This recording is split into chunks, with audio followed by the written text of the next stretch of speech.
Le doute, il intervient pendant, il n'intervient pas avant, quoi, en fait. Par contre, pendant, il est souvent là, quoi. Il est souvent là. Alors, quelquefois, il est tellement là que j'efface, mais il est là jusqu'au bout, quand même, le doute. Jusqu'au bout, je me dis, merde, est-ce que c'est drôle? Est-ce que c'est cohérent? Est-ce que c'est...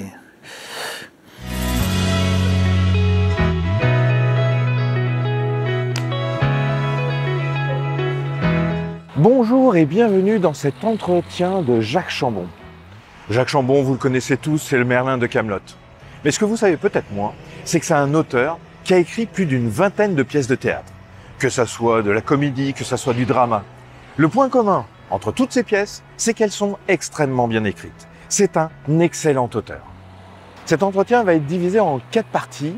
Et là, nous sommes dans la première vidéo, dans le premier épisode, où on va traiter de l'auteur, du créateur, qui il est, pourquoi il s'est mis à écrire, comment il s'est mis à écrire, est-ce qu'il a eu des doutes ou pas. Allez, c'est parti, on retrouve Jacques Chambon. Bonjour Jacques. Bonjour Olivier. Merci d'avoir accepté cet entretien. J'en vais tout de suite en profiter. Je vais encore remercier le Théâtre de la Comédie Odéon et Julien Poncet d'avoir accepté qu'on puisse tourner ici dans ce magnifique lieu. Je sais qu'en plus, tu joues ce soir ici, ouais. Donc tu joues une pièce, tu es acteur et en même temps tu es auteur de cette pièce. Je suis l'auteur de la pièce, ouais, voilà. Ça s'appelle Les Sentinelles. Les Sentinelles, ouais. Exactement. Commençons par toi, le créateur. D'où viens-tu? Quel est ton parcours? Grosso modo, qu'est-ce qui a fait que dans ton éducation, tu as eu envie de créer? Moi, j'ai reçu l'éducation... J'ai reçu l'éducation d'une famille nombreuse de tradition catholique, de la petite bourgeoisie française. Mais il se trouve qu'il y a plusieurs choses qui m'ont amené, je pense, à la création telle que je la pratique aujourd'hui, c'est-à-dire le jeu théâtral, le jeu d'acteur et l'écriture théâtrale. Il y a 2 choses. Il y a d'abord... je pense l'influence de mon père, qui était quelqu'un qui aimait les mots. Il aimait les mots croisés. Il faisait les mots croisés, du gala enchaîné tous les mercredis, mais il aimait les mots aussi. Enfin, et je me souviens que quand j'étais gamin ou adolescent, très souvent aux repas familiaux, où on était nombreux, puisqu'on était 7 enfants, régulièrement, on allait chercher le dictionnaire au salon pour parler d'un mot, parce qu'en discutant, on disait tiens, ça veut dire quoi, etc. Et mon père disait allez chercher le Robert, parce que mon père ne jurait que par le Robert et pas par le Larousse, je sais pas pourquoi, mais bref. Et on allait chercher le dictionnaire et on regardait à table dans le dictionnaire ce que voulait dire ce mot, etc., son origine, etc. Et puis j'ai eu la particularité aussi d'être enfant de chœur. Et a posteriori, je me suis rendu compte que je crois que c'est ce qui m'a donné le goût de la représentation théâtrale, en fait. Parce que dans un office religieux, il y a une dramaturgie, il y a un décor, il y a un costume, il y a du public. Et ça m'est venu longtemps après, mais je suis sûr que finalement, c'est là que s'est développé le goût pour moi d'être en scène, d'être dans un travail de spectaculaire, entre guillemets. Je suis sûr que ça a joué. Et puis alors après, il y a aussi ensuite il y a mon passage par l'atelier théâtre du lycée Récamier, enfin le club théâtre du lycée Récamier, où j'ai découvert ce que c'était que d'être sur scène. Et puis voilà, ça s'est enchaîné. Enfin, le virus a mordu.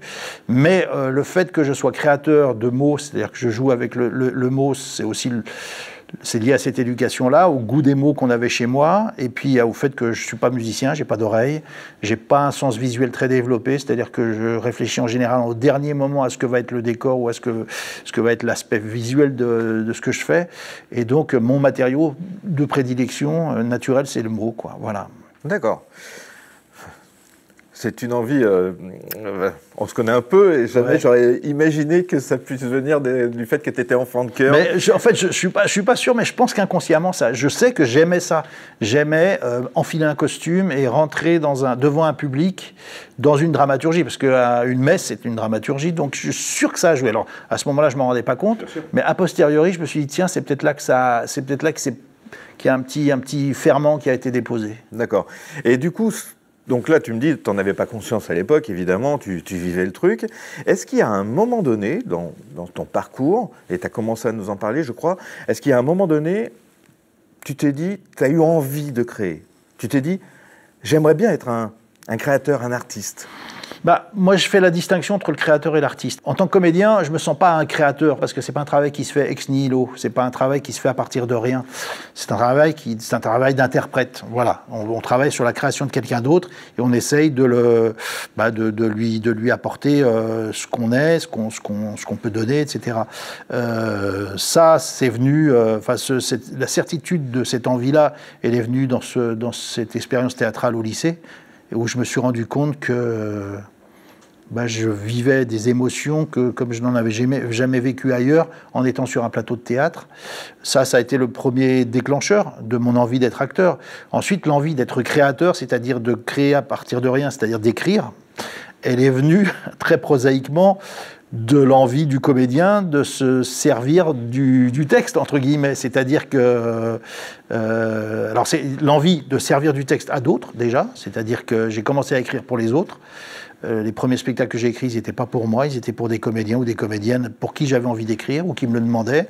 Voilà, donc là, on part de rien, mais en même temps, on sait qu'on répond à une envie, donc c'est répondre à un désir de quelqu'un d'autre. Donc c'est ça qui met en route le processus de création, enfin c'est ça qui a mis en route le processus de création à ce moment-là. Et puis il y a aussi l'envie, après ça, l'envie d'écrire tout court, l'envie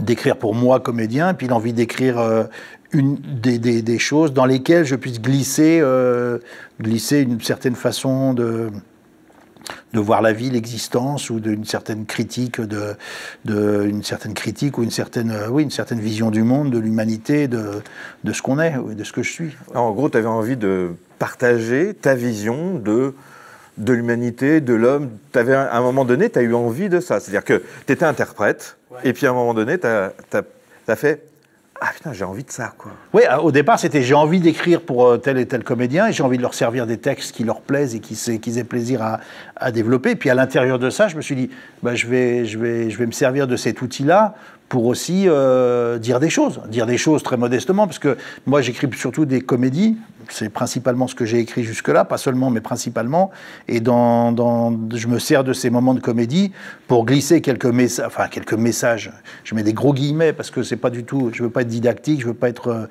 voilà, mais j'en profite pour cogner un petit peu sur ce qui m'énerve et pour souligner ce que j'ai envie de défendre.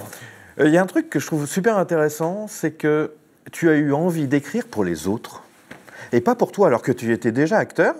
Oui, les premières envies que j'ai eues d'écrire, c'était pour d'autres, c'est vrai. C'était pour d'autres. On y reviendra peut-être après. Ouais. Tu viens de passer aussi un message que je trouve super intéressant, c'est-à-dire, tu hésites à chaque fois, tu dis très modestement, j'essaye de passer un message, et justement non, en fait, tu parles de trucs qui t'énervent. Je trouve ça super intéressant parce que moi, dans ma réflexion sur la création, j'ai vraiment l'impression, quand je donne conseil, quand je donne un conseil, je leur dis surtout n'essayez pas de passer un message, racontez une histoire avant de passer un message. Évidemment. En fait, je pense que c'est moi, je me verrais vraiment pas dire je vais écrire pour dénoncer ça. Je vais écrire une pièce de théâtre pour dénoncer ça, c'est pas la peine. Non, j'ai écrit une pièce de théâtre pour raconter des personnages et une histoire. Et ces personnages-là, ils sont chargés de ce que je leur apporte, en positif ou en négatif. Donc, dans Les Sentinelles qu'on va jouer ce soir, c'est des personnages... Alors, c'est pas une comédie, hein, c'est un sujet... Ça parle de guerre, ça parle d'exil, ça parle de frontières, de lutte fratricide. Et j'ai pas écrit ça pour dire « Attention, la guerre, c'est pas bien ». J'ai écrit ça parce que je me posais la question de qu'est-ce qui fait que des gens qui se ressemblent comme deux gouttes d'eau, comme des frères, soient capables de se mettre sur la gueule en 15 jours. Enfin, c'est une réflexion qui m'est venue après... Enfin, l'envie d'écrire cette pièce, elle est venue après un voyage à Sarajevo, peu de temps après la fin de la guerre de Yougoslavie, et je me suis dit, mais qu'est-ce qui fait que des gens qui se ressemblent, qui vivent ensemble depuis des siècles, finalement, se décident de se mettre sur la gueule du jour au lendemain ? Et qu'est-ce qui fait que des gens qui se ressemblent comme deux gouttes d'eau se mettent sur la gueule de toute éternité ? Voilà, c'est un sujet qui m'a toujours intéressé, mais je ne me suis pas dit, je vais faire une pièce là-dessus. Je me suis dit, je vais faire une pièce pour mon copain François et moi, et ce sujet-là m'intéresse, Et voilà, et je vais écrire. J'ai commencé par la création des 2 personnages, des 2 premiers personnages de la pièce, et c'est comme ça que ça s'est développé. Mais c'était pas du tout, c'est pas une pièce à thèse. Moi, ça m'emmerde les discours. Enfin, je suis pas là pour faire des discours en disant ça c'est bien, ça c'est pas bien. Je dis voilà, ce personnage-là est empêtré dans ses contradictions, celui-ci aussi, et dans les comédies c'est pareil. Je montre des personnages qui sont aux prises avec leurs limites et avec leurs contradictions, finalement leur côté dérisoire, quoi. Parce que tout ça, tous ces personnages de théâtre, finalement, ce qui est intéressant, c'est de travailler sur c'est de trouver leur côté dérisoire, leur côté comment ils nous ressemblent, quoi. Voilà, la base, c'est le personnage, quoi. Ah bah oui, la base, pour moi, c'est le personnage, ouais. Okay. C'est souvent Enfin bon, on en reparlera peut-être au sujet de la création. Exactement. Là, on est dans le créateur. On est dans le créateur. Merde. Ok. Donc, au moment où tu t'es mis en action pour vraiment écrire, créer une histoire à toi, est-ce que tu as eu des doutes? Est-ce que tu as eu des difficultés? Est-ce que ton esprit a fait non, on n'y va pas? Enfin, est-ce que tu as eu des difficultés à ce moment-là, en fait? Non, en fait, non, la difficulté, elle n'est pas... je ne me suis pas dit, est-ce que j'y vais, est-ce que j'y vais pas? J'y vais, et en général, après 10, 15, quelquefois 20 pages, je m'aperçois que c'est complètement naze, complètement merdique, et j'efface. C'est-à-dire que je ne garde même pas, j'efface. Et je recommence. Et en général, c'est au 2e jet que je... Enfin, c'est une fois que j'ai accepté d'effacer ce que j'avais déjà entrepris. Au moment où je suis dans le doute, je me dis non, mais c'est pas ça, en fait, c'est pas ça. Je suis à côté de la plaque. Le fait d'appuyer de pomme A, je récupère tout et j'efface. Et ben, il y a comme une libération qui se fait en se disant bon, bah, ça y est, je ne peux plus utiliser des petits bouts de ce que j'ai fait parce que ça n'allait pas. Je repars de zéro et en général, le 2e mouvement est le bon. En tout cas, ça a été souvent comme ça sur une bonne partie de mes pièces. Même maintenant, tu veux dire ça, c'est un peu moins maintenant. Non, c'est un peu plus... Alors, peut-être que je suis peut-être moins critique vis-à-vis de moi-même, ou peut-être que je sais déjà un peu plus dès le départ ce vers quoi je veux aller, mais c'est moins... Mais il y a encore 2-3 ans, oui, moi il m'est arrivé d'effacer 20 pages. D'accord. D'effacer une demi-heure de spectacle.